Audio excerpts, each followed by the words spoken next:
Come on, 49 faithful, let's get it. Because it's 49er mind. We gotta do this one time for the Empire. It's 49er mind.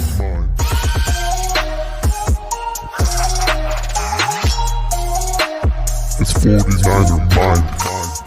We gotta get that brick by brick real quick.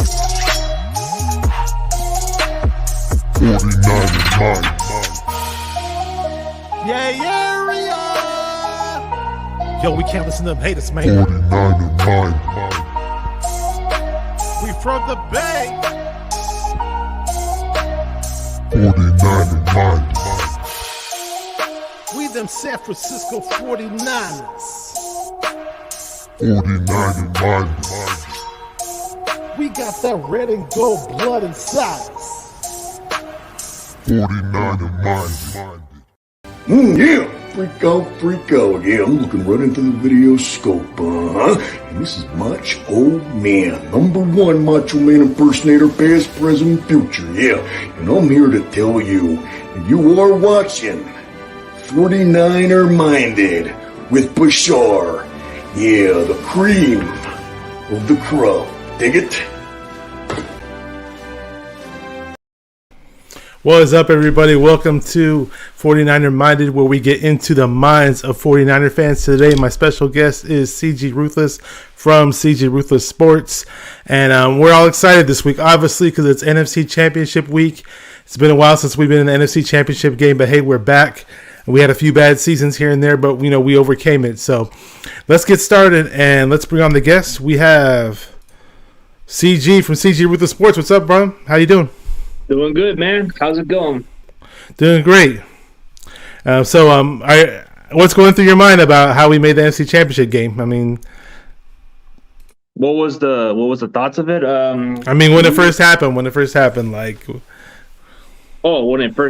well, that it all started on the season finale against the Rams, where it was do or die, and getting to the Cowboys game was the ultimate test, and then getting past the Packers, that was the surprising part, was our special teams, and the fact that we got to the NFC Championship as a 6th seed.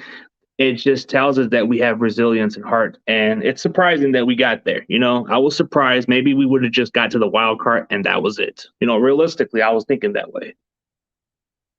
Yeah, honestly, I was thinking this team, we're going through a lot of tough spots during this season, and I was pretty much thinking hey, this team probably, if we do make the playoffs, we're lucky if we win a game. And I was kind of just thinking of everything else after that just being a bonus, or extra.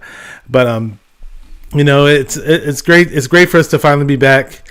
And we're just going to get started a little bit, because usually what I do is I ask my guests a lot of personal fandom questions and stuff like that, just so they can understand who I'm talking to and, and about the 49er fan experiences. And how exactly did you become a 49er fan, and, where you grew up and everything? How did that happen? I became a fan because my brother, God rest his soul, he was the big inspiration. Grew up in South San Jose, south of the, my condolences to your brother, so. Yeah, he was the big reason. And plus, I'm wearing this throwback jersey of Brian Young, not Nick Bosa, but I did meet the guy. But one thing about the 49ers that made me a fan was It's Brian Young's birthday today. It was? It is? It is, yeah. Well, I had to say it had to be Steve Young. Steve Young was one of the very few players. If anybody were to know my channel for so many years, and if they asked me who's my favorite Niner all the time, I'll tell you it's Steve Young, hands down. So how did your brother get you involved to be a Niner fan exactly? Do you remember? Or I don't really remember as much because my parents were Cowboy fans. Oh, your parents are Cowboy fans. Whoa. My brother was just the other way around. I guess he was like the other side of the family, so I guess it's like that. But what made me more into a Niners fan was I got to be around the area, saw nothing but Niners out there, and Raiders. You had two different separate fan base. The moment I started wearing some Niner colors, you got a lot of these Raider fans acting like a bunch of punks out there, and I had to put up with it. But I just liked the team because of the way the color it was, and then I liked Steve Young. Terrell Owens was another guy. As soon as I saw him taunt that star, dude, I was just rubbing it to my dad and say, "How'd you like that?" And then he said, "Nah, that's disrespectful." And I'm like, "Hey, I like that taunting star." And the one thing that made me a 49ers fan was the hearts. I didn't just become a fan because of the local league. No. I became a fan because it was something that I found myself into. The Niners was something I was dedicated to. And that's why I put the ink to the Niners since 2010. I got me a tattoo, which is definitely a dedication of my fanhood, which nobody can take away. Yeah, there's definitely people out there who got that 49er ink. I'm not a tattoo guy, but if I was going to do a tattoo, it would probably be a Niner tattoo. Yeah, I know that's the thing. You can't take away loyalty or diehard fan mentality. Do the thick and thins. We were 2-14 during the Dennis Erickson era. I could have went for another team, but no. I stuck with them. When people laughed at me, I still stuck with them. When we were going through the hard times, I still stuck with them. That's what makes loyalty fans stand out. That Dennis Erickson season for me was probably the hardest season for me to live through as a 49er fan, because that was that season we went 2-14, and that was we went 7-9 I believe the year before, but when we went 2-14 that season, and I was so used to not that I was a bandwagoner when I became a Niner fan or anything like that. I obviously jumped on. My brother influenced me heavily, and it just happened to be the time of my life where I just started getting into football, and I was no longer the big guy who was watching wrestling 24/7 like I used to, or I was heavily into cartoons as a little kid. But I was spoiled as a 49er fan, and a lot of us Niner fans were spoiled when we hopped on the 80s or the late 80s or whatever. But when that Dennis Erickson season came around, I was like, whoa, 2-14, and then we just kept doing that quarterback carousel, and it was just painful to watch, man. And just seeing Dennis Erickson's demeanor in interviews and post-game interviews, it was pretty much a pain in the ass. Let me say what's up to a couple of guys who trickled in later. I know a lot of people weren't expecting me to do a show right now. I don't really do my shows at this time, but this is one of those rare moments where I had time to jump on, and CG was willing to be my guest today, so I really appreciate it. Let me say what's up to 49er Dudes. A 49er rapper has this one song called 49er Fresh. Says, what's up, Bashar? Let's go Niners. I'll be performing Sunday at the tailgate. You coming down? I wish. Dude, you have no idea how bad I want to go there, man. I got to make it up to you guys next year or something, man. But it feels good to hear that you're always down there. I know you're from the area, and you're even performing down there, which is even better. That's awesome, man. I actually put out a 49er rap hype song of my own. I'm not a rapper by any stretch of the imagination, but let's just say I can do an E40 voice from time to time, and the song is called Who's Going to the Game. I just dropped it on my channel about 2 days ago. If you haven't checked it out yet, check it out. I might play it in this broadcast or next broadcast, who knows. We got Werowski. Oh yeah, by the way, subscribe to 49er Dude's channel. He's a good guy, and he's got good music on his channel. Warowski, what's up, dog? Former 49er YouTuber. Hopefully he puts out more content. I love his content. I believe he's based in Southern California. He says, does anyone know what time the Cowboys game starts on Sunday? Good question, man. Good question. We got John Niner 8 says, what's up, fellas? It's Niner Gangsta Party on Sunday. Let's do it, man. We got to always see him around my stream. He's a good dude. I was going to say, since you're, I understand that your father's no longer with us. God rest his soul, but I remember you told me that before, but I know your mom's a Cowboy fan, and I'm sure you have other friends of the family or relatives that are Cowboys fan. Did you have a lot of fun with the whole 49er Cowboy rivalry when we played them and eliminated them from the playoffs just the other day, a few weeks ago? No, they were bitter. They blocked me. They blocked you? Bunch of sore losers just because my team won. I was just going to say what happened. Boom. Didn't call them. They call them, dude. It's because they can't take losing. I don't get it, man. I don't get it. It's just kind of like you know how they say what comes around goes around? Yeah. Well, it's just funny that they had these high expectations about winning the Super Bowl this year. I had no idea their expectations were that high. So, reality came crashing down on them, that's for sure. Do you remember the first 49er game you ever attended? The first 49er game I attended to was in 2008 when they were playing the Washington Redskins in the season finale. That was my first ever game at Candlestick Park. Okay, did we win that game? I'm trying to remember. That's 2008 overtime. Season. We won in overtime. Oh, you know what? That was when Mike Singletary had first taken over, and we kicked the game-winning field goal. Shaun Hill was the quarterback. Shaun Hill was the quarterback. We kicked the game-winning field goal. I remember I was watching that game with my brother-in-law. I remember that game very, very well. I think it was 20-17 game. Mm-hmm. Frank Gore was injured that game, and we had some running back take over in that game. who used to play for the Panthers, and I'm forgetting his name. Deshaun Foster. Deshaun Foster. Good memory, man. I knew it was some running back, some bigger running back, Deshaun Foster. Yeah, and I wish Frank Gore would have played, but that was a good game to watch because obviously we won. What is good, Don Suave? Good to have you on here. Says, what's goody? Yeah, it's always fun talking about Candlestick memories. Unfortunately, Candlestick's no longer with us. It's a thing of the past, but now we have Levi's Stadium. We can create some new memories in the Levi's. Unfortunately, new memories are usually created in the playoffs and the playoff runs, and we don't have a game in Levi's. But hey, we are playing a game up in Levi's South, so which is obviously the I call it Levi's South, and a lot of other people call it Levi's South because it's SoFi Stadium.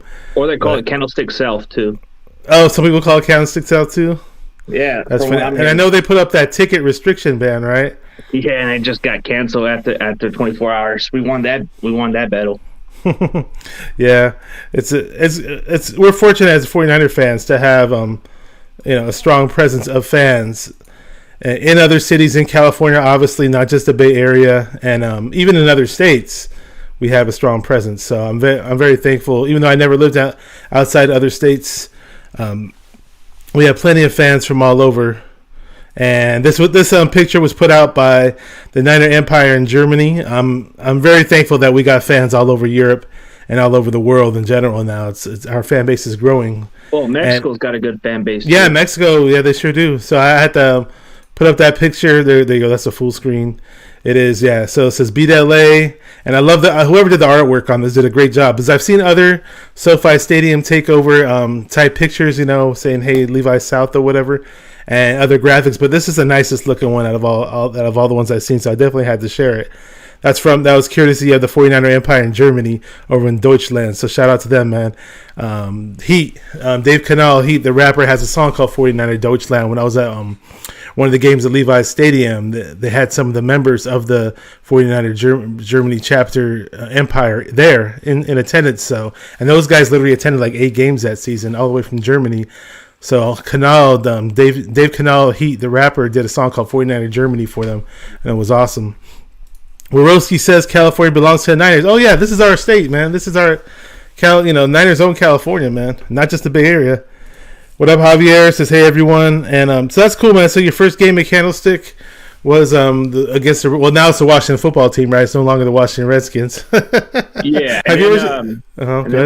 Then my first Levi's Stadium game was the actual first grand opening of the preseason. Oh, the preseason, huh? Of that season? Oh, okay. My first Levi's experience was actually the home opener for the season, which sucked because we lost. And it was when Kaepernick was the quarterback. It was against the Chicago Bears. And then the crappy thing is that we actually had a sizable lead in that game, and we were actually outplaying them early on in the game, but we let that game slip away from us. So that was pretty irritating. But 2 weeks later, we had the game against Philadelphia Eagles, and that was the first 49er victory at Levi's Stadium. So I was at that game, so that was cool. But I was saying, though, it's unfortunate that this playoff run isn't going to be in Levi's because we could create new memories for Levi's, new history. But, we still have plenty of time in the future to do that as well. So, and Don Suave says, I got a song. Yeah, I mentioned it earlier. It's called Who's Going to the Game? So I might play a little bit of it later. Yeah, so, all right, so let's go. So have you ever been to an away game by any chance? I was planning to go to an away game with a fellow who's a Ram season ticket holder, but I think in the near future he's going to take me to one because I think he was going to take me out to that game, but I guess he had families taking tickets off of it. But I think it's in the cards that I am going to go to an away game, maybe in Vegas. We'll see. You know what? That Vegas game does sound good, man. Because me, I've never shied away from it. I've always said I can't stand the Raiders, and that was like when I first became a Niner fan. That was the first team that, even though they weren't in our division, I saw so many Raider fans wearing those Raider Star jackets, and I'd get irritated by them in junior high. And that was the first team I kind of grew up hating. So, yeah. So I'd love to see us beat them down in Las Vegas. And we got 49er dude said there's enough 49er fans in Los Angeles to take over Levi's South if 100% of them showed up. Yeah, well, I hear the ticket sales are pretty crazy according to StubHub right now. So who knows? Maybe it is Niner fans buying up those tickets. And I hear those tickets are way more pricey than a regular season game, which is crazy. Nosebleeds are like $600 or more, I believe, the cheapest. I thought I was hearing that they might be $1,000, but who knows? So, do you have any cool experiences meeting 49er players? Cool experience. As far as like meeting players, like I went to an event. I met Roger Craig, which was a good one. He was a good dude. I guess going to Levi Stadium was one of the experience where I did met Jeff Garcia, and I guess I caught him off guard and I scared him a little, but then he fist bumped me and just hit up out. He thought I was going to sack him or something. And then the Brian Young one was probably one of my best experiences because I saw that when you met Brian Young. You had a video of it. Yeah, you don't get no opportunities like that. How did you meet Roger Craig? Through an event for Fresno chapter. We had like an event, like a rally event, and there was quite a few other Niner chapters that went from Southern California all the way from Riverside or somewhere down LA. They came all the way over here, dude. Like just to go to the rally event, just to go meet Roger Craig. And that was in the 2016. That dude was like one of the most humblest guys by far, but I can't say much about Dennis Stubblefield. He was a bit of a jerk. Yeah, I heard mixed reviews about Dana Stubblefield. I never actually met him face to face where I tried to shake his hand. The first time I saw him was one time at a mall and a shopping. But keep in mind, he was pushing a baby stroller and he had his wife with him at the time. And so I don't think I even said anything. Maybe I didn't even say anything to him because I just didn't want to bother him. But he had a really serious look on his face, so I didn't bother. But one other time I saw him at Candlestick because he used to be a part of he used to do some post game stuff on the radio. And I just saw him from like 20 feet away. I was like, "Hey, Dennis Stubblefield, what's up?" And then he raised his fist up really, really quick. So we got Fazil in the house. Who's going to the game? What's good? What's good? Fazil says, "Let's go Niners 2021." He's actually going to the game. So, hey, we appreciate you, man. You're a buddy of mine, and I'm glad that you're out there, representing the Niners on Sunday. We need all the help we can get. I wish I was there, but hey, I did put out that hype song because I'm not going to be there, but just to be there to help, build the spirit of this upcoming game, just to contribute in any way, shape, or form I could possibly contribute with.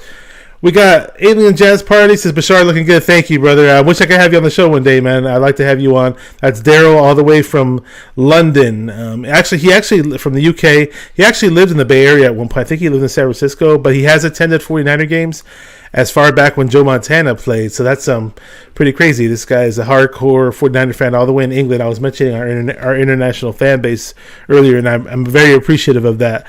I love the fact that we have so many strong fans from different countries even, and they know the game quite well, so we appreciate that so much.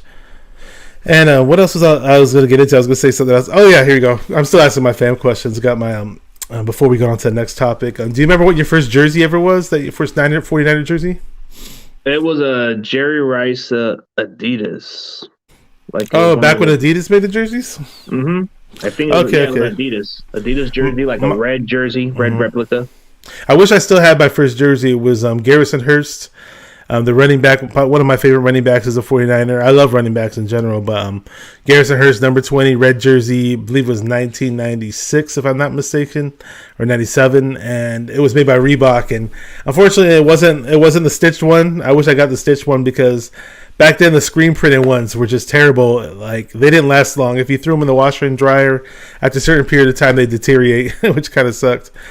We got Danny Golden from Danny G TV. Subscribe to his YouTube channel. Big 49er fan says, so I'm going to LA and tailgating for sure, but I don't know if I'm actually going to the game.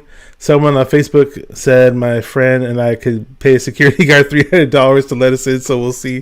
That's a gamble, man. But hey, whatever it takes, man. Whatever it takes. You never know. You hustle hard enough, you might be able to sneak through the cracks and get to the game. Okay, so are you a big hip hop fan, CG? Yeah, I'm into rap and all kinds of stuff, but I'm not into that new school stuff.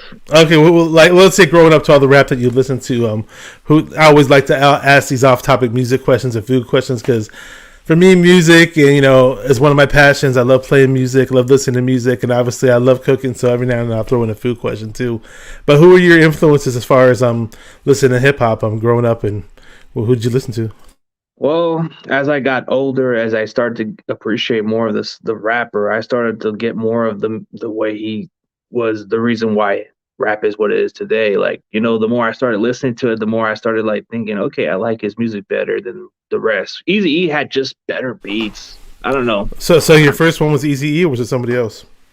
At first it was like at first it was Snoop Dogg, but then Snoop I Dogg. started getting more into Ice Cube. Then I leaned towards Easy because people started showing me more about it, and I started to appreciate more by listening to it. And I just liked his beats, and then the name Ruthless just came into the label. You know the label. Well, that's interesting that your name is CG Ruthless because so I was a big NWA fan. You mentioned Eazy-E. I loved Eazy-E and NWA, of course. And for those who don't know, they were under Ruthless Records, if you remember that far back. So I didn't know that CG Ruthless was a part of your name because my 49er minded name came from East Coast rap. Actually, I'm more of a West Coast guy, but in the beginning, I loved a whole lot of East Coast rap. And back in the days, I used to watch the OMTV raps. There was Boogie Down Productions, KRS-One. He had a song called Criminal Minded.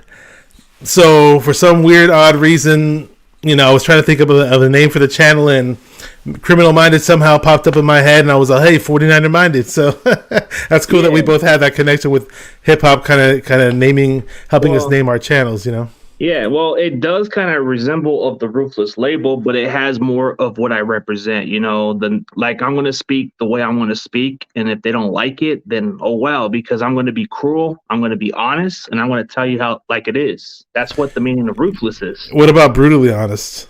That brutally honest is another term I've always used. You want brutally honest, you come to me.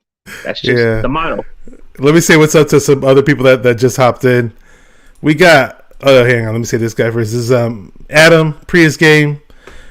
He makes no bones about it. Who he backs up, who he supports. He says Jimmy G's going to save the day again. So hey, we need all the help we can get in this in this road to the Super Bowl. So we need everybody to be at their best, including our quarterback and everybody else. So our receivers got to catch the balls. Our linemen got to block. Our D linemen's got to get after the quarterback. We got to do it all. Amin the Dream, what's up, dog? Says, what to do, CG and Bashar? Good to have you on in the chat. Appreciate you. Subscribe to his channel. He's a really good YouTuber. I was on his post-game show. For the Packers game, I was on his post-game show. It was a lot of fun. And I was kind of at a loss for words. I was so confused at how we made it to the NFC Championship game. I wasn't expecting it. Don Suave says Eazy-E is underrated. I love Eazy-E. And for those of you guys who don't know, Eazy-E was a 49er fan. There were times every now and then that he may have worn a Raiders hat or whatever, and his whole thing was they had to put out this gangster rap image, so it was a lot of black hats, black jackets, and they'd wear LA Kings, and those were black, silver and black, and he'd wear Raiders every once in a while. But for those I've talked to his son before on social media, so his son's a huge Niner fan, and he says that he's the only reason why he became a Niner fan is because of his dad, or the main reason that is. So just throwing that out there. His name's Eric Wright. And the 49ers' former cornerback was Eric Wright. Eric Wright. Yeah, on the Super Bowl teams for 88 and 89. One of those Super Bowls is either the Bengals Super Bowl or the Broncos Super Bowl. On the sidelines, you'll see Eric Wright wear the wristband. And on the wristband, it says NWA. And then Chet Brooks, the safety, also had NWA written on his wristband. And Little Eazy's son was telling me, that was because they're buddies with Eric Wright, Eazy-E, the rapper.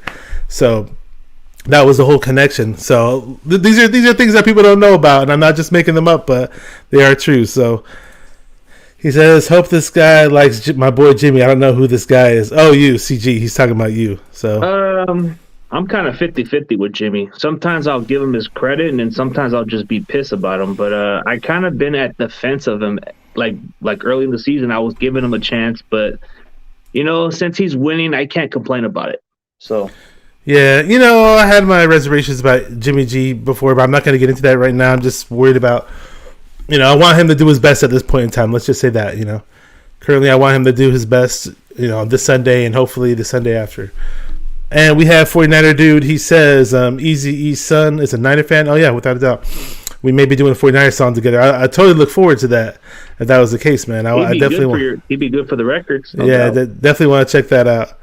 So that's cool. So you're more of a West Coast hip hop guy. I was kind of in the beginning. I was more of an East Coast, hip hop guy, because in the beginning when I started listening to rap and TV raps, that was my thing.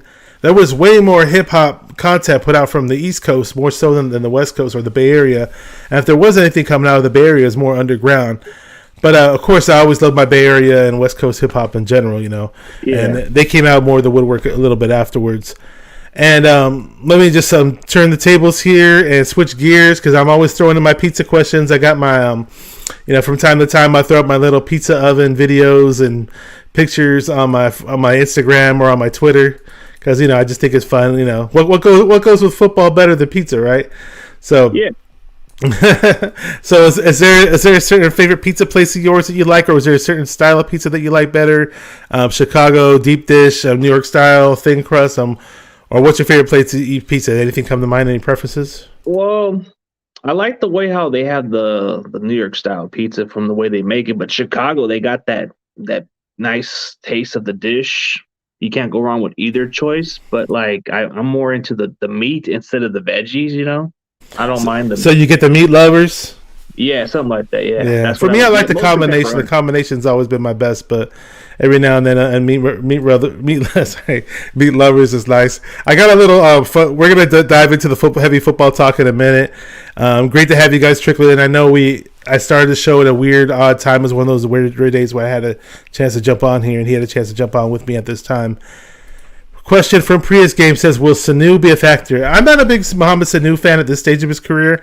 I liked him a whole lot better on the Bengals. I know he was on the Atlanta Falcons with Shanahan at one point. I don't know. I'm not sure what they have in mind for bringing him back this particular game, to be honest with you. And for me, I was all about giving the young guy a chance and in place of him. And so far, he stepped it up. And you know who I'm talking about, CG. Go ahead, take over, because I know you're a big fan of this guy. Jennings, the one guy that I kept talking about throughout the offseason. I know a lot of them were saying he ain't going to make the roster, and I kept saying he's going to make it one way or the other, whether you like it or not. And I was right about it. Like I said, he's going to finish the season either as a number 3 receiver at this point of the season.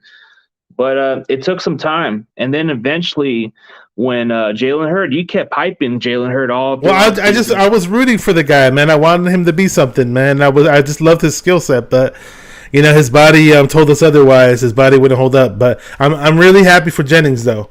I'm really excited. No, don't get me wrong. I never said I wanted Jennings to be good or anything like that. I never once said that. But I love the fact that, and if anything, once the regular season started, I was pushing for Jennings to be ahead of Mohamed Sanu in the roster, because I just think Mohamed Sanu is totally at the tail end of his career, and Jennings, on the uprise. Now, I'm not saying that I thought right off the bat that Jennings would be good, but we saw it early on in the season in that Eagles game where he had a touchdown, and I was like, okay, this guy looks like he could help us out in the red zone. Now he's kind of exceeding my expectations more so, because there's times where he makes the catch and then boom, he makes somebody miss, or he breaks the tackle and he gets even more yards, and he's just so energetic when he's out there.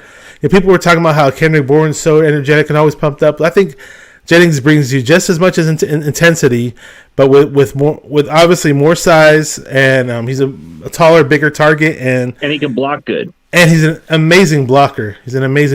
So, which is awesome, because throughout the 49ers, throughout my tenure as a 49er fan, they've always stressed how great the 49ers receivers are, or how good they are at blocking, or how you have to be a good blocker in this West Coast offense as a wide receiver. So I love blocking in general, because I played offensive line.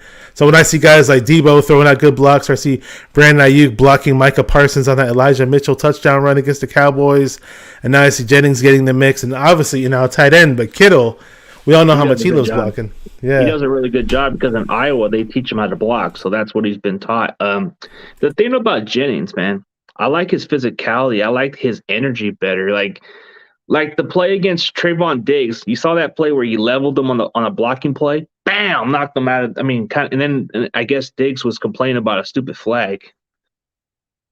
Was that the play where he kind of shoved or pushed like Diggs hella hard at the end of the play or something? Yeah. It was legal. It was in the rules, but people were trying to say, he wasn't looking or whatever. So, hey, it is what it is. It's Smash Mouth football. That's what I love about this team. I said this on my post-game show on Saturday night.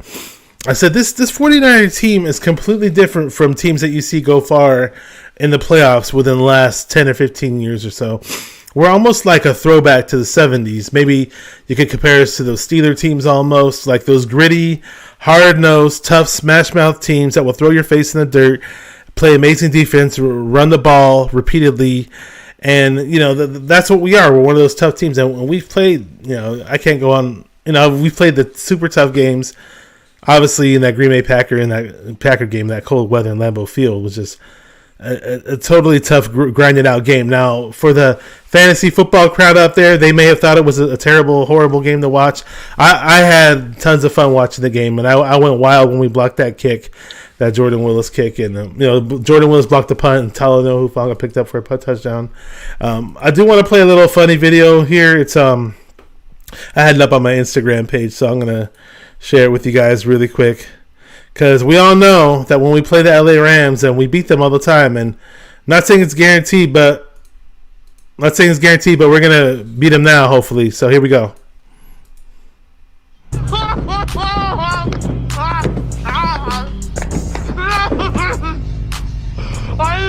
Do it. Do it.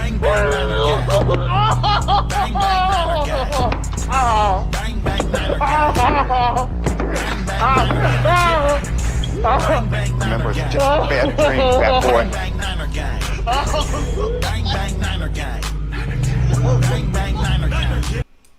I'm not sure what movie that's from, but I don't know who put that together, but whoever put that together did a great job.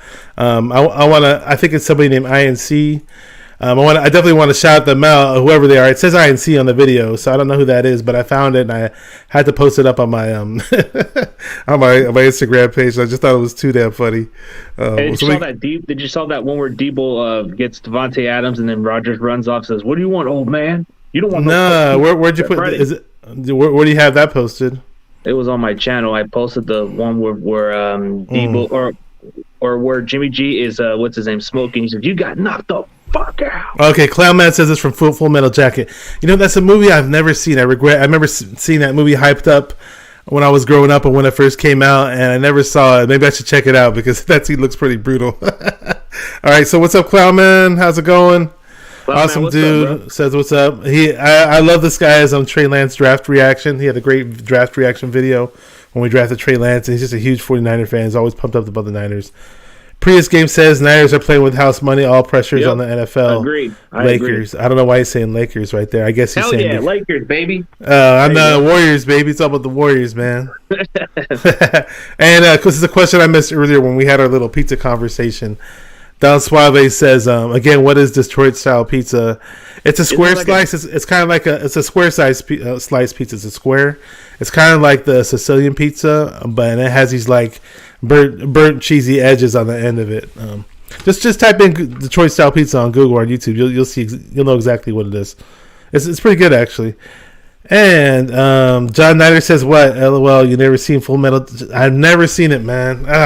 Never seen it. Actually, Stanley Kubrick directed it. There is a movie of his I do love a lot. It's called Clockwork Orange. Maybe you guys haven't seen that one. It's more from the 70s. And it was based in the UK and England. And that movie was awesome. And the Dream says, get CG Ruthless to 3,000 subscribers. So let me throw this in there because I know a lot of people relate this to you. We're going to get into the Niner talk in a minute. Don't get me wrong. But I just wanted to get this in because I know whenever people mention CG Ruthless, I always hear like the wrestling angle thrown in there. Like, what do you have like a strong passion for wrestling? If I'm not mistaken. Yeah, I do. I still do wrestling content sometimes, just every now and then. I just had a big guest, Buff Bagwell, on my show. Buff Bagwell from WCW. I remember him very well. He was a tag team partner with Scott Steiner at one point, right? Big Papa Pump. Yeah, and then he was teaming up with Shane Douglas and Lex Luger. Okay, there you go. Yeah, it's a pretty good interview. If you guys haven't checked it out, if you guys are wrestling fans, he interviewed Buff Bagwell on his channel recently. If you guys aren't subscribed to CG Ruthless Sports' channel, I did post up the video description box for this video. And you can see all the links to subscribe to him and follow him on social media.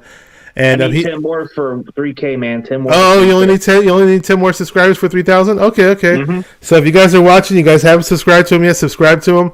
And do me a favor, tell me about this NFC West Roundtable that you're a part of, because I know I put it on the thumbnail for this video. Oh yeah, the thing about this roundtable, it was unexpected from last year. During last year, I was changing directions, and I guess they had no Niners fan to be a representative. So I guess the AZ Sports fan was looking for one. They were searching for one on their first episode. So I guess the AZ Sports fan commented on one of my videos, and then he reached out to me and say, "Hey, are you interested to be on the roundtable?" And I said, what is that?" And then he got me into it. He showed me the episode of the show. And then as soon as I got in, it took a while for these other people to get used to me. But as soon as I started becoming myself, the vibe is good. We have a good chemistry, even though there's just Cardinal fan and a Rams fan and a Seahawks fan. You know, I feel like we kind of have our own different opinions, but some of their audience, they find me the most entertaining guy out there. They think I'm the most cockiest, but the funniest guy at best, you know? And you mentioned AZ Sports fan. Who are the other AZ Sports fans? Arizona Cardinal fan. Who are the other members that join you on the NFC West roundtable? Stevie A. Smith's the Seattle Seahawks vidmaker. Let's see. Rams Showcase is a Rams fan that goes by Joe Baggs. Okay. Does that other Rams fan ever get on there? Who's that Ramilia guy? What's that guy's name? Oh, he just goes on the comment streams like everybody else does. Okay. What was his first name? I forgot his name. Oh, Rudy. Rudy. Yeah. I remember him for the. Remember him from Bravo or whatever, Rudy, and everybody would get mad at him. Oh, let me see what's up to Young Creeper from New Mexico. Really good kid and good Actually, dude. El Paso. Oh, El Paso. He's from El Paso. Okay, I thought he was from New Mexico. My bad. It says CG Ruthless is a brutally honest. Oh yeah, he definitely is. We got Waruna Pereira, writer for all 49ers Sports Illustrated on their website. He says, "Wow, CG and 49er Minded, good to have you on, Waruna. Always, I always love your insights." And very good. I was on his new channel. It's called No Border Sports. I'm No BS, or the No BS podcast with him and Ryan. And Waruna's always got a unique, different perspective on the 49ers, and he comes up with these unique type questions and these unique type thoughts about the 49ers. I've had him on my channel before. John Lynch says, "What's good?" That's it's funny because Jay in the Bay would always says, "What's good?" If you don't know who Jay in the Bay is, subscribe to his channel. Great 49er YouTuber, and then over on the Twitter Spaces when we have our little Twitter 49er conversations on there, you'll find me on there from time to time. What's good kind of became a catchphrase on there, and it's like, "Hey, who's going to the game? What's good? Who's going to the game? What's good?" So therefore, that was the inspiration to why I did the song, and then it was like, hey, we got this Rams NFC Championship game coming up. Who's going to the game? What's good? So if you haven't heard the song yet, I keep plugging the song. Check it out on my channel when you get a chance. I throw in some trash talk to the Rams, and hopefully we beat the Rams this Sunday. Previous game says Jimmy G MVP. He says shout out to number 10. Okay, so we do play the LA Rams, and we beat him 6 straight times, right? Do you think we got a shot to beat him another time? Okay, for this chance, it's not going to be easy. Beating him a third time is not easy, but here's hope. The Steelers beat the Ravens for that third straight year before, 3 times in 2008. And the way they won was the physicality, and we have that. So the way we should be able to beat the Rams is how we've been able to run the ball. Trent Williams is going to play this week because it looks like he's not as badly injured like everybody thought he was, because he has like that old injury, which I can relate to that because I played offensive line and I would know what the pain tolerance is. He should be able to play this week for sure. As far as the matchup, it depends on Jimmy Garoppolo. Jimmy Garoppolo, this is your chance to shine, and you play your best games against the Rams. So I see this as a game that Jimmy Garoppolo will have to play his best game. Like, he had 316 yards against the Rams, even though he had 2 picks and 1 touchdown. This is definitely going to be the game that Jimmy Garoppolo finally puts the doubters in silence, and then we get to the Super Bowl. So I say this is my X factor. Jimmy Garoppolo will have to play a good game. Yeah.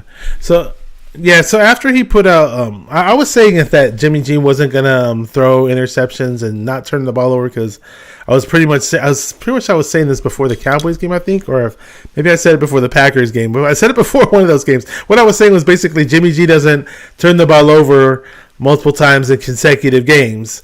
And, I wasn't just saying that because I didn't want to jinx him or whatever, or because it was wishful thinking. I truly see it as, I see it as a pattern whenever I watch him play. He'll have games where he protects the ball, he doesn't turn the ball over, he manages the game properly, makes plays, and gets the ball to his receivers in stride so they can get those yak plays or yak yards or whatever you want to call them. And, I was saying, hey, we're not going to see it now. For whatever reason, we have been seeing it lately. But this is his time to step up. He's got to break that streak. Otherwise, we're going to be sent home, and then we're going to have to go home and not go to the Super Bowl. But, everybody says Jimmy wins at the end of the day, and everybody says that all these players on the team, all his teammates love him, and all his teammates they back him up in the locker room, and they all play hard for him. So hopefully they play hard for him. Hopefully Jimmy plays hard for himself and for the team. Hopefully we get some touchdown passes. Obviously 0 touchdown passes and 1 interception or 2 interceptions in the NFC Championship game is not going to cut it. That I know it. Unless, it's a la, excuse me, Raheem Mostert, where we just hand the ball off like crazy and he runs for freaking 200 yards. We don't have Mostert right now. We have Elijah Mitchell. But I don't expect, as much as I love Mitchell, I don't expect him to blow up like that in this NFC Championship game because those games are far and few between. It's just not common. It's not likely.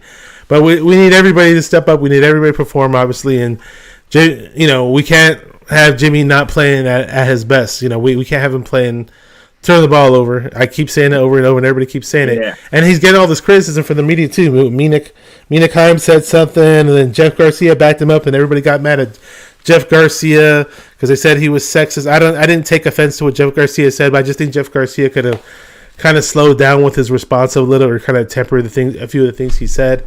But that's neither here or there, Yeah, well, if you look at the stats overall with the winning record, when Jimmy Garoppolo hasn't thrown a single touchdown, he's been 9-2, which is insane. I don't know how he's able to win, but the stats show it. The Niners are 27-1 when they run the ball 30 plus times. So if we keep doing what we're doing, run the formula, run it with Debo, mix it up with Mitchell, I think we have a far better chance to win. I'm not asking too much from Jimmy Garoppolo, but if you can just play a really good game, and if you can throw about 240 at least and 1 touchdown or maybe 1 pick, then you're okay, dude. I'll be all right with it. I'll live with that as long as you win the game. That's what I can say about Jimmy Garoppolo. But if you're gonna throw multiple picks, bro, I don't know, dude. I just hope that you just bounce back from that interception and then play your best series. When you get the ball back, step it up. In 2019, he was putting up great numbers. I believe from the 2017 season to the 2019 season, Jimmy G had a great. I forgot what the numbers were exactly, but in general, whenever he'd throw a pick on the next drive or the next few drives, he would lead the team to score and he'd throw a touchdown and his numbers would be a lot better and a lot more efficient after he threw that pick. We don't necessarily see that from Jimmy this time around now. Now, my thing is don't throw a pick at all. Don't throw a pick, period. Let's get some touchdowns. We were really close to scoring a damn touchdown on that drive where he rolled out and threw the interception and we tried to hit Kittle. Kittle was wide open. I don't know why he didn't see him sooner. Maybe he did, but we and I do understand the game was in the snow, and I understand Rodgers. They scored early with Rodgers at the very beginning, but he didn't do much else. But then again, our defense is a whole lot stronger than the Packers' defense too, though, and our defense is a lot stronger than our defense is the strongest defense in the damn playoffs. So just because we stop really, really good quarterbacks, it doesn't mean that Jimmy G gets stopped and he gets away with it, because I don't think he should get away with it. If he's playing defenses that are far inferior to our defense, he should perform just like everybody else out there. Yeah, and Green Bay's defense is no slouch. Like, look at the way they were able to create pressure on Jimmy Garoppolo. And even with the line, even when Trent Williams was out at that point for a little bit, Compton, are you going to depend on Compton to block for you? Like, I can't understand why this guy's even still here. It's like you have one job to get it right. But then again, you can't blame it because the Packers do have some solid defensive line, even though their run defense is probably garbage when it comes to stopping the run, but their secondary is not that bad. So I can see why Jimmy didn't play as good as everybody expect him to be. Like, let's be honest, the Cowboys secondary, Jimmy had an okay game, but their secondary, they got some talented secondary. So let's not take that away from that defense that we face. Now that we're going to face the Rams, which Jimmy G's had really good success against. So I'm expecting at least he should be able to get over 200 yards passing and maybe a touchdown or two. That's what I would look at. Yeah, I got you. Let me see what's up to Cook Smoke Sports is a newer YouTuber, content creator out there, says, "What's up, bro? Go Niners! Bang bang Niner gang!" And there's a funny little battle going on in the chat. They're saying this guy is not serious when he says trade Trey Lance. By the way, by the way, he just says it to piss everybody off in the chat. So people are saying that we should trade Prius for saying that. That's too funny. Yeah, they're always talking smack in the chat. Hey, don't go hard on my boy Roberto, man. He gets little. He takes it. Yeah, Don Suave says Compton is slipping. Compton, I was funny because people trashed McGlinchey so damn hard. They said he sucked. McGlinchey only had one bad game this year. I'm sorry, it was against the Arizona Cardinals, and I told them, be careful what you wish for, because Natan Compton stepped in. Now, to his credit, Compton has done pretty good in certain games now, but he's obviously not somebody we're going to rely on either. But every now and then he can step up and play okay. And for example, like Brunskill, I don't think Daniel Brunskill is that great of a guard, but for some odd reason, he plays well against Aaron Donald, and Aaron Donald is supposed to be this amazing, dominant defensive lineman. So, I'm not too worried about the front of the Rams, because we've proven in the past that we can beat them. The way Kyle schemes around these things is genius, and I love it. Obviously, we can't look at as a team, the players can't look at the past game and say, "Oh yeah, we beat them." No, this is a whole new game that we have to play. But I know they're up for the challenge, and I love the fact that Ambry Thomas is coming into his own as a cornerback. I know he got trashed a lot for playing earlier in the season, not doing well, but he was a rookie coming in, playing late in the season. And he opted out of COVID too. What was that? He opted out of his senior year from COVID. Yeah, he didn't play. He didn't play his senior. Yeah, he missed a whole year of football. So we threw him in the mix like towards the end of the season, and he was, and he was pretty green when he was out there. But right before our eyes, the guy has blossomed and he's making plays, and we definitely need to see him step up this Sunday. Emmanuel Mosley at cornerback, definitely need him to step up. Physical as hell. Yeah. So fortunate to have those guys. I was gonna play another video, another funny video. If I find any more funny videos, I'll play them. But since it's playoff week, we got to do these things, and hey, it doesn't hurt. Yeah, hey, we could talk our trash, can we? So we're gonna play this video really quick. Just a moment. But The Rock has one more question for you. How is it that you came up with the name Coach? Well, actually, when I was a little kid, it was a nickname. It doesn't matter how you came up with the name Coach.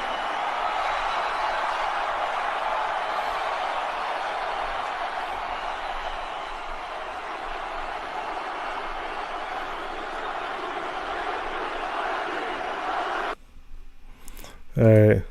That was very creative. Whoever came up with that, that's obviously The Rock. I'm not sure who was the guy that was interviewing him in the real video. Jonathan Coachman. Oh, Jonathan Coachman. There you go. Yeah, but I love the way they put Sean McVay and then George Kittle's face on that.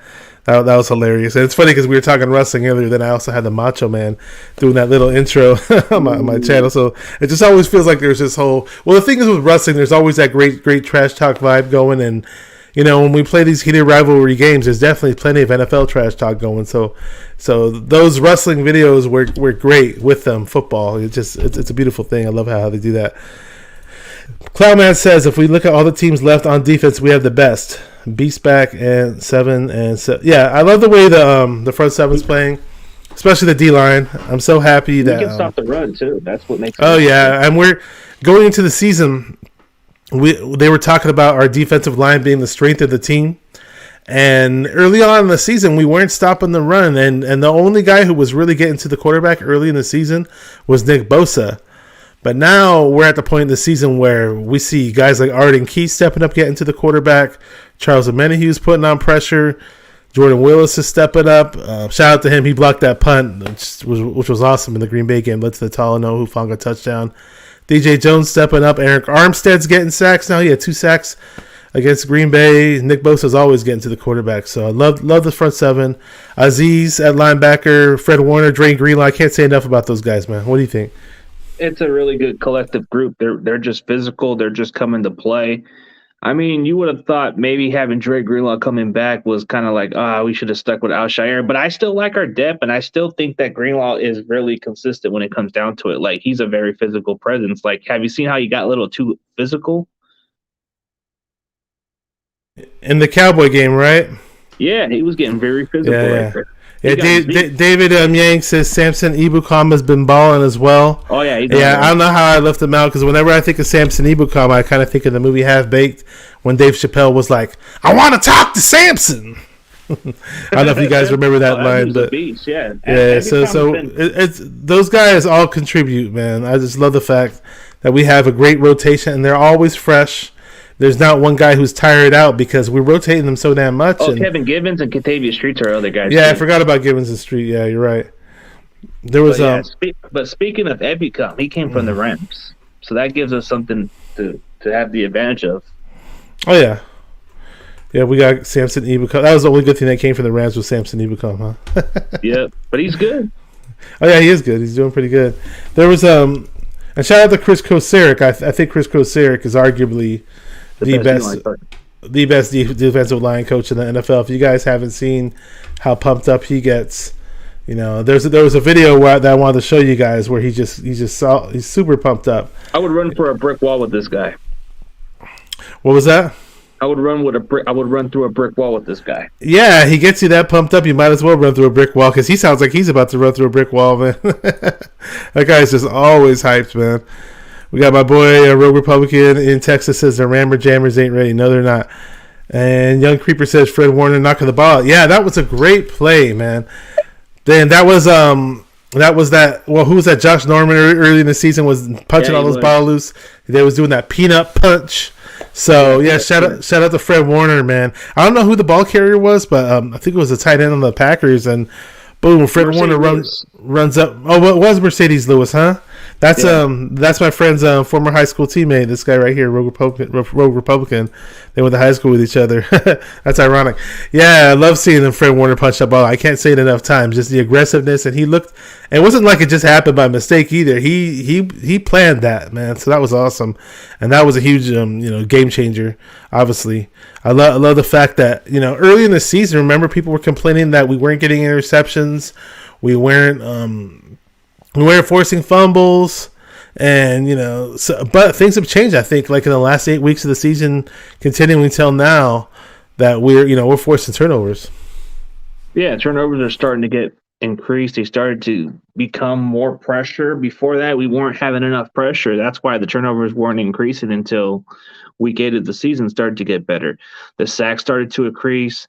The pressure of the quarterback throwing the ball away or try to overthrow it to the receivers was huge. I mean, there's been times where they had opportunities to throw the ball and they've been able to put this game away at times. But this time we're playing with this. We're not going to quit. We're going to finish to the end. I like that kind of team vibe right there. They're not going to quit.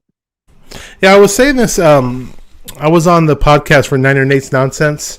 I posted a snippet of it on my YouTube channel. It was like a 20-minute video. It's just audio, obviously, because there's no video portion of the content. But I was basically saying about how Kyle Shanahan wasn't getting enough credit, through the media, or just in general. This week, the national media isn't hyping up the Niners about how good of a job they're doing and how they should be favorites. Everything, the Rams get all the press, and the thing about Kyle is people were trying to say he's not a good head coach or something. But look, man, this team fights till the end. For whatever it is, Kyle has his players playing until that last whistle blows, So shout out to Kyle Shanahan for getting his players up and ready for each and every game.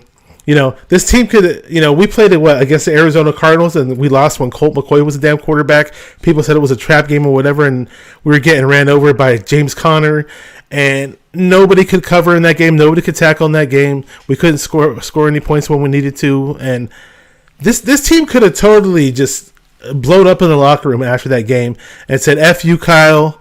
We have no cohesion. We have no identity.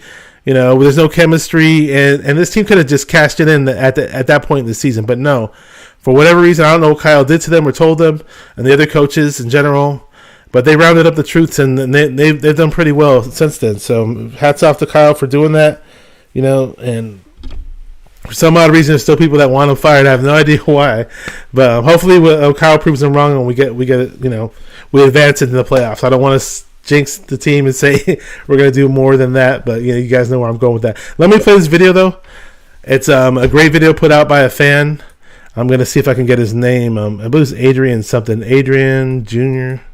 He's on Instagram, and I saw him on Twitter too.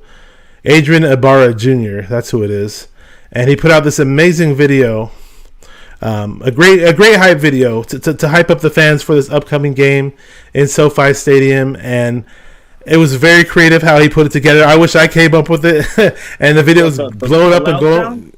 You'll see it. The video's blowing up and going viral for very good reason, because it's just an awesome video. So I'm going to share the video right now and play it for you guys. Just a second. Okay, here we go. Oh, I've seen this one.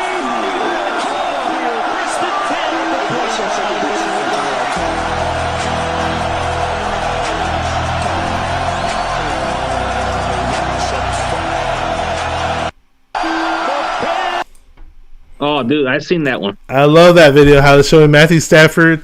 He's like trying to do the counts, and then he's like he can't hear, and he's calling timeout, and the crowd's so loud at his supposedly home stadium. But we all know that's the 49ers home stadium.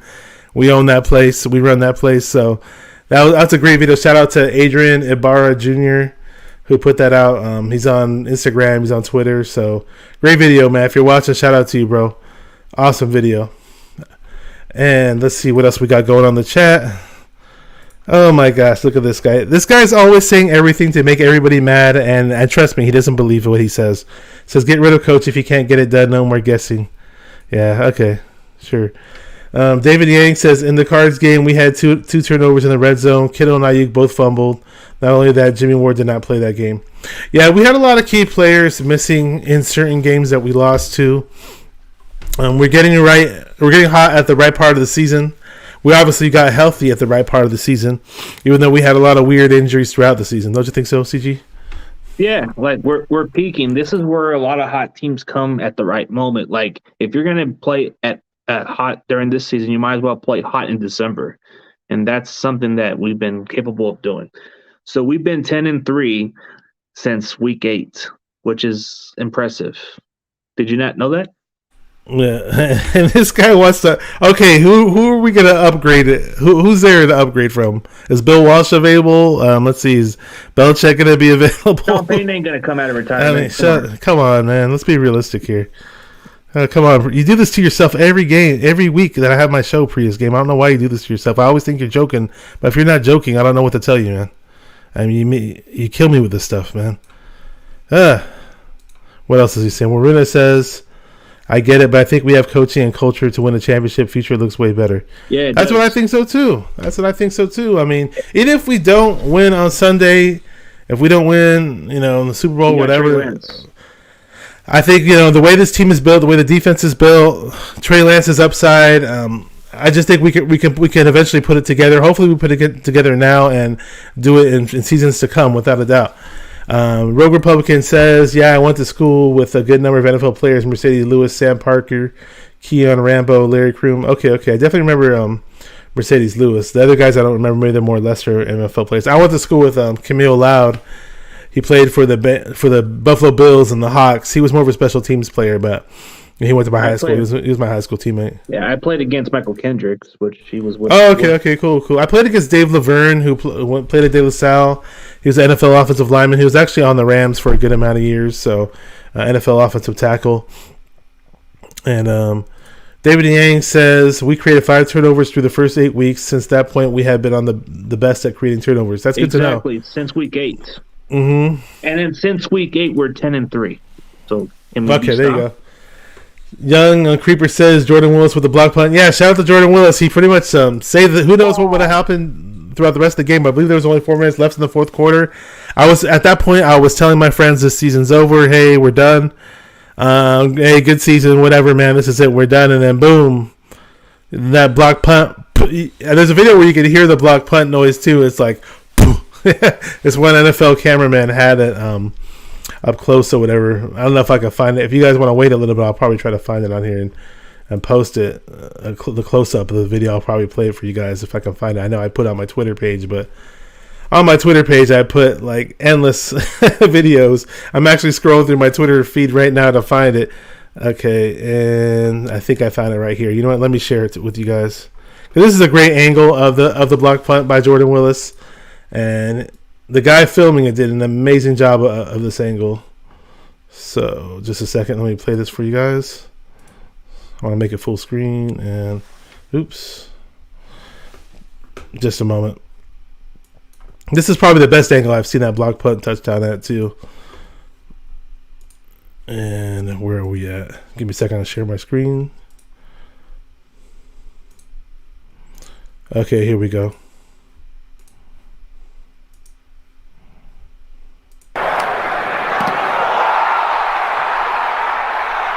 You can see Hufanga turning his head around.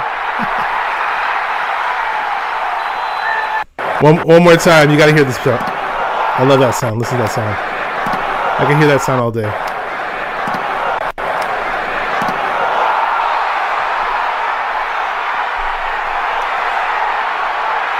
Talanoa Hufanga, touchdown San Francisco. Yeah, let's go. That was momentum right there. That saved our season. That was during that playoff. That was one of the best game-changing plays I've ever seen in an NFL playoff game. We got SG Sports Talk channel says go 49ers. Chardon in the house. Chardon in the house. That's he's a Grant Cone phone legend. Fuck the Rams, he says. He says, I love your 49ers gear, Bashar. Thank you, bro. Appreciate you, man. Oh, man. I know. Yeah, hey, previous game. Trey Lance can do whatever Jimmy G's doing right now. He's turning the ball over like crazy the last 4 weeks. But our defense and run game is excellent. That's why we're still in these games. Don't act like Jimmy G's throwing touchdowns and winning all these games for us. Let's not be stupid here. All right. I had to say that. I hate it when people think Jimmy G's doing these amazing things and he's not. It's so stupid. Gosh. Who's a better defensive coach, Robert Saleh or DeMeco Ryans? So that's a tough question.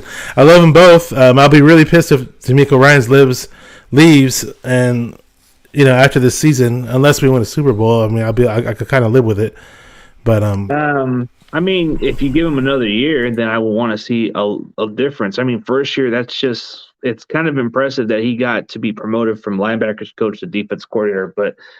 I mean, he's kind of actually made some adjustments, and I like him better than Saleh. Saleh wasn't able to do as much adjustments before. He was a little conservative, a little too vanilla at times, but then Ryan started to have his growing pains as a play caller, but then he started to get better and started figuring out ways to improve the defense.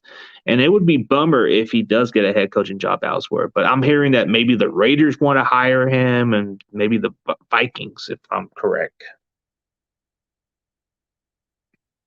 Yeah, I like DeMeco Ryans a lot. Don't want to see him go. If he went to the Raiders, it would actually piss me off because I hate the Raiders. So, who knows, man? Who knows? Obviously, these guys dream of being NFL head coaches all throughout their lives, and that's part of their dreams. So I get it. We don't want to crush their dreams per se, but then again, we are 49er fans, and we do want him to be the best for our squad. And there's always that love-hate relationship when those guys leave. It kind of sucks. Bigfoot's mom says, "Hey boys, you single? You guys look like Jimmy G." This guy's being too funny. Yeah, she's Chardon says, "Do you think Jimmy G would look great?" Oh my gosh, this guy. Do you want me to ban you guys and block you guys for the chat? He puts random questions out of the blue. I know, man. I thought. Yeah, he said. Well, earlier he said Jimmy G is a sexy quarterback, and girls want to make love to him. I don't know, man. It sounds like you want to make love to him. Yeah, I don't know. Maybe right man crush. I know, and I just want to win games, man. That's all I want to do is win games, and I'm annoyed. Oh, we got Celts Chronicles in the house. Where is he at? Says, I literally said on my live we were going to return this punt. I never expected it to be on a block punt. Beautiful. Oh, so yeah, you were actually live streaming during the game, huh? Wow, I got to check that out. Nice. Yeah, I went. Oh my gosh, I yelled and screamed like crazy when that block punt happened, and when it ended up being a touchdown, I was like even better. I was like, get the ball, get the ball. You know what's even funnier about that part?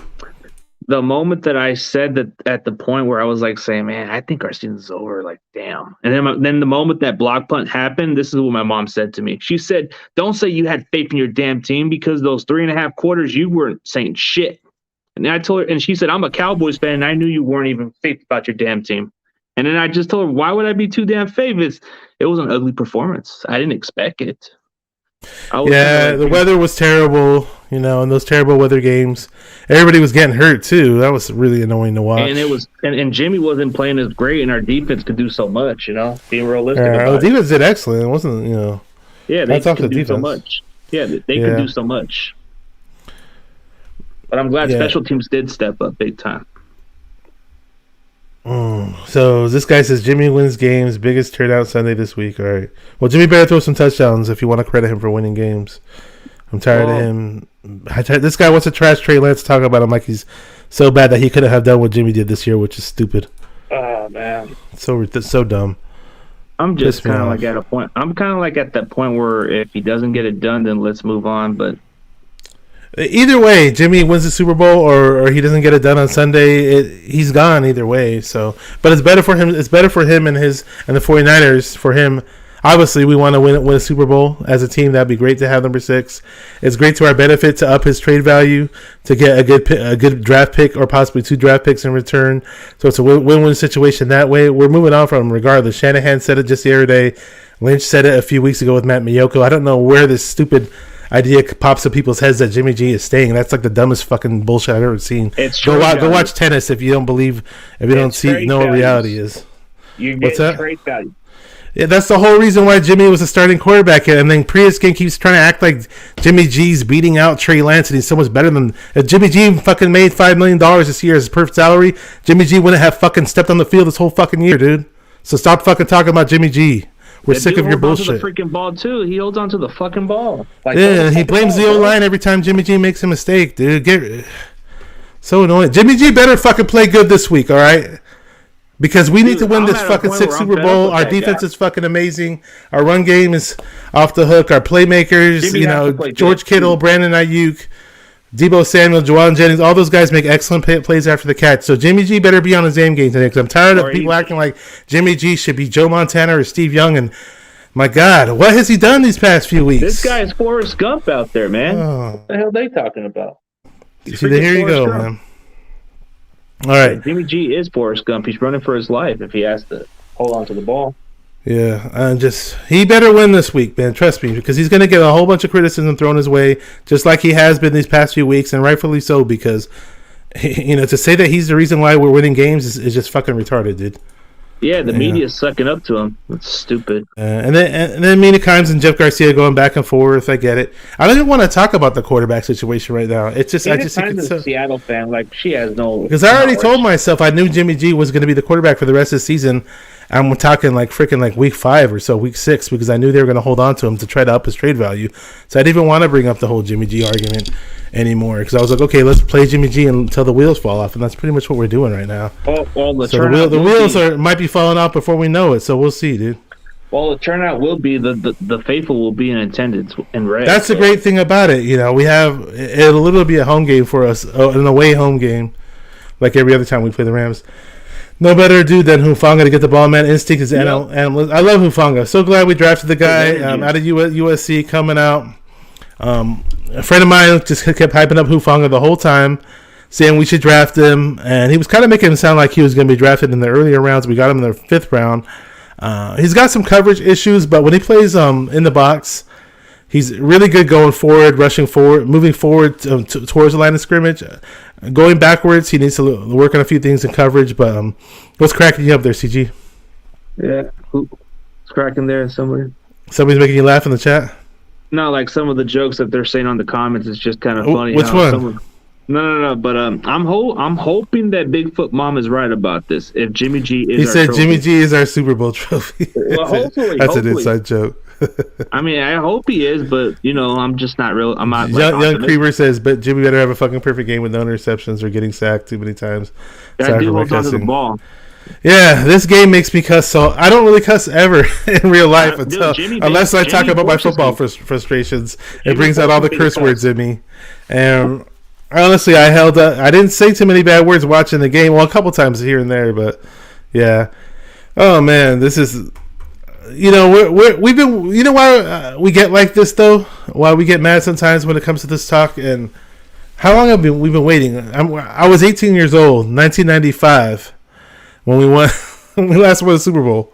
I don't know if you watched it Did you watch the last Super Bowl that we won? I couldn't remember it as much because of my brother.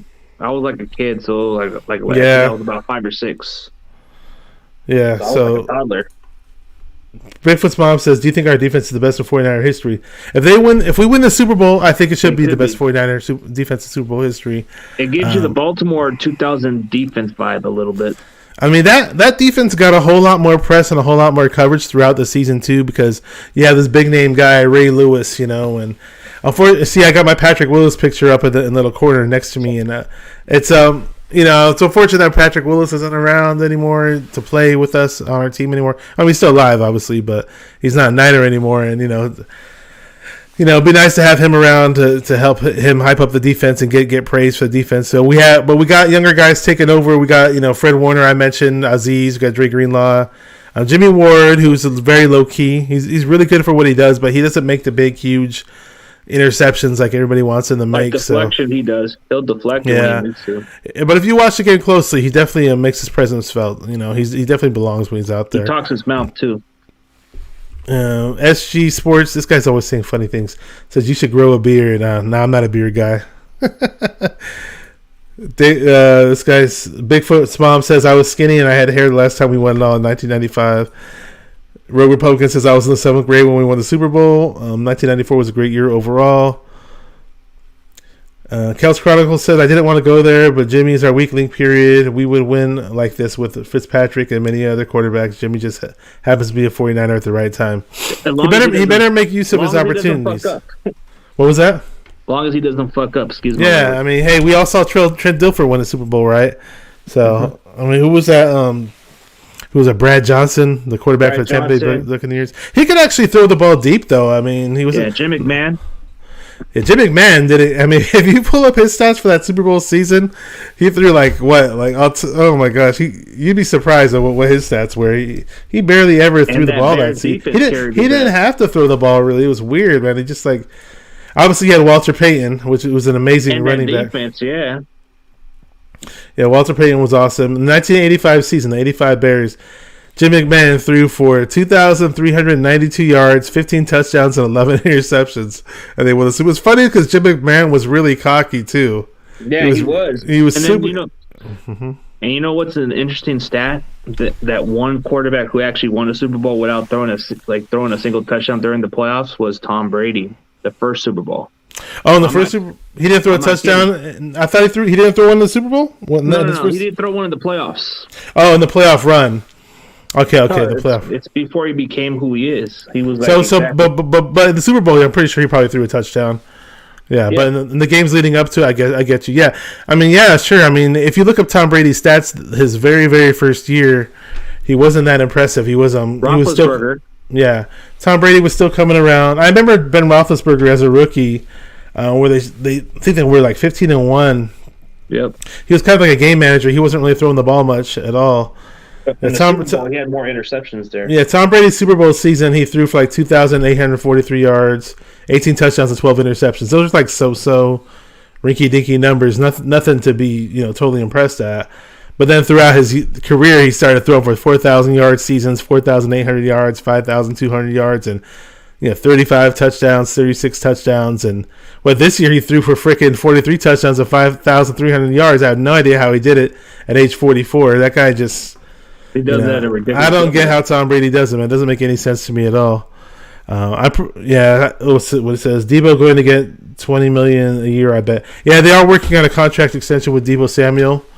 David McNew, what's up, dude? David McNew says I was in high school when we won the 1994 Super Bowl. Yeah, I was just out of high school when we won. What else is going on? He says, bring back Elvis Gerback. Oh, my gosh. Well... To be fair, Elvis Gerback does seem like Jimmy G, and I'm just playing. So we're gonna wrap this up now. Okay, I'm gonna ask the people in the chat, and if I do this, you're gonna have to participate. All right. All right. Because this is the reason why I'm doing this is for the fans, assuming they want it, and it's also for the hype of the NFC Championship game. It's not every day I do a show on here and saying, hey, this upcoming Sunday. We're going to play in the NFC Championship game. I think some people in the chat might know where I'm going with this. But I do have a song that I put out on my YouTube channel. and I'm not gonna rap it or anything like that, but I may say a couple parts here and there if I have the vocal cords for it. But if anything, I was thinking about playing the song and having us just getting hyped and pumped up to the song while the song is playing. It's a short song; it's not that long. If people in the chat want us want the song to be played, okay, we got one guy says yes, we want to hear it. Give me a thumbs up or say yeah, you want to hear it. Or if you don't want to hear it, say you don't want to hear it, because otherwise I'll just end the show in a minute. Or we could just play the song and then we're gonna end the show as soon as that song's over and just have a few words after the song is over.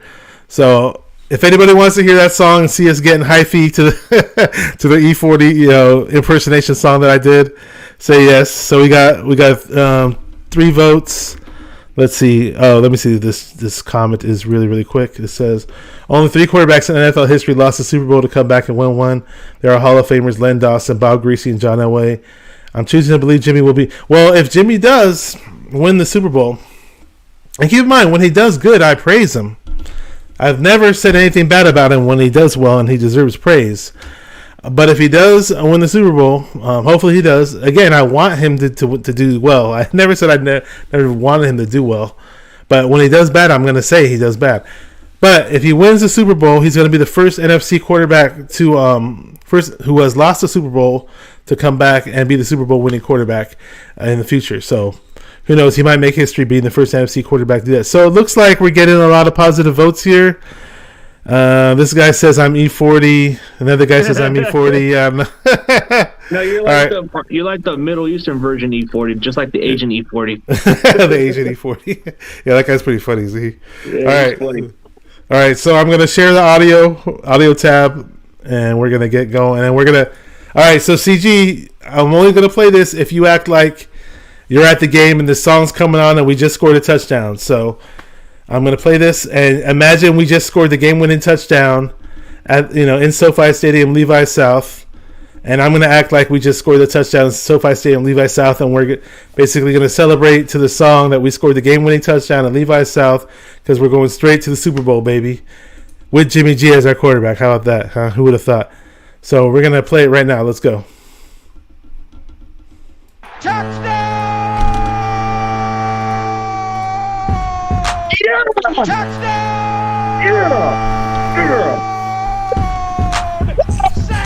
Francisco! To the black. Who's going to the game? What's good? What's good? Who's going to the game? Y'all going to the game? I'm going to the game. Who's going to the game? Who's going to the game? Y'all going to the game? I'm going to the game.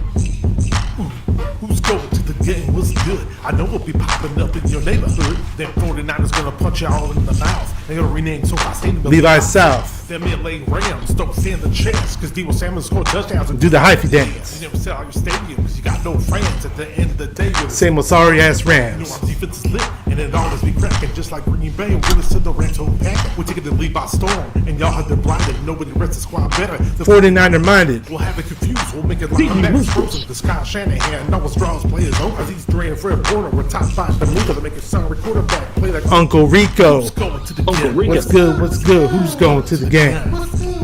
Y'all going to the game? I'm going to the game. Who's going to the game? Who's going to the game? Y'all going to the game? Let's go Niners, baby! NFC Championship game. San Francisco 49ers versus the LA Lambs. Are you guys ready? I'm pumped up. CG's pumped up. Sorry ass Rams in the comments. Say sorry ass Say Rams. same old sorry ass Rams in the comment.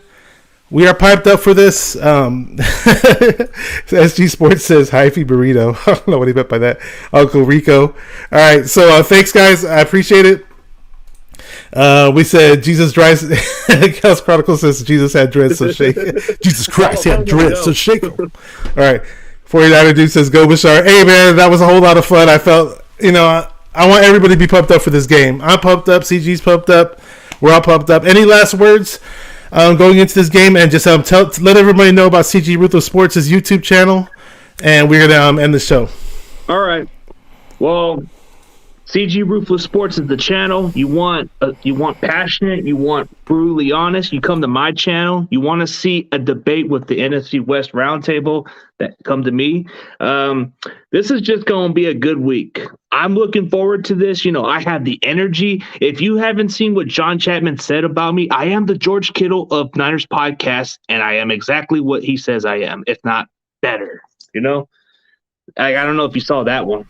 I saw it. So if you guys want to follow CG Ruthless Sports on social media, I put his links to his social media in the video description. Again, thank you for coming on here. Thanks to everybody in the chat. We have the NFC Championship week. We got to get that NFC Championship. We got to win that NFC Championship game. You know, we got to get to the Super Bowl. We got to figure out a way to do it. And thank you for everybody hopping on the chat. You know, thank you for CG Ruthless. We ain't done yet. And we're not done yet. Thank you guys for watching 49er Minded, where we get into the minds of 49er fans and keep repping those 49ers and stay 49er minded. Peace!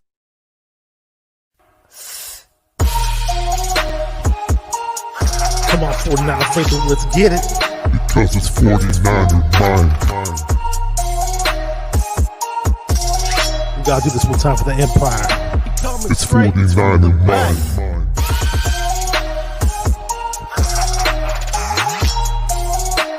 It's 49er mind. We gotta get that brick by brick real quick. 49er mind.